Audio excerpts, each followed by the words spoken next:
जैसे ही बाबा साहब भीमराव अंबेडकर जी का नाम आता है तो कहते हैं कि ब्राह्मणों ने उनके साथ शोषण किया, ब्राह्मणों ने उनके साथ छुआछूत करी, ब्राह्मणों ने उनको पढ़ने नहीं दिया। यानी जैसे ही बाबा साहब का नाम आएगा यानी ब्राह्मणों में और दलितों में वैमनस्व की जो छवि है वो तुरंत हमारे मन में आ जाती है। ठीक है, ये आधा सच है, लेकिन आधा एक और सच है जो किसी ने हमको नहीं बताया।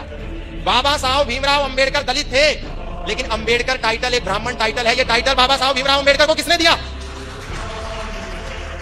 बाबा साहब भीमराव अंबेडकर के पास जब पढ़ने के लिए पैसे नहीं थे, धन नहीं था, संपत्ति नहीं थी, संसाधन नहीं थे, तो वो लंदन पढ़ने कैसे गए? उनको फंडिंग किसने दी? ये हमको किसी ने नहीं बताया। उनको फंडिंग दी पंडित आत्माराम अमृतसरी ने, वो भी एक ब्राह्मण थे। उनको फंडिंग दी सयाजीराव गायकवाड़ ने, वो एक क्षत्रिय थे।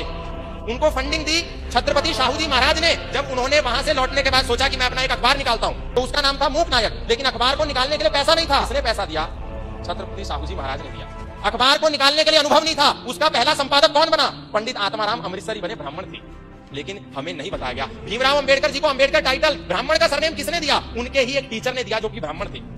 ब्राह्मण को गाली देना बहुत आसान है, लेकिन समाज को जब तक हम यदि सत्य नहीं बताएंगे तो फिर ये समाज ब्राह्मणों को गाली देता रहेगा और इनका मुंह कोई बंद नहीं करेगा। हम सारा हिंदू समाज बाबा साहब भीमराव अंबेडकर का जितना सम्मान करता है उतना कोई नहीं करता, लेकिन समाज को सत्य बताने की भी आवश्यकता है। कोई राजनेता खड़ा होता है, ब्राह्मणों को गाली देता है। कोई सामाजिक कार्यकर्ता खड़ा होता है, ब्राह्मणों को गाली देता है। जिसको देखो ब्राह्मण को गाली देना सबसे आसान है।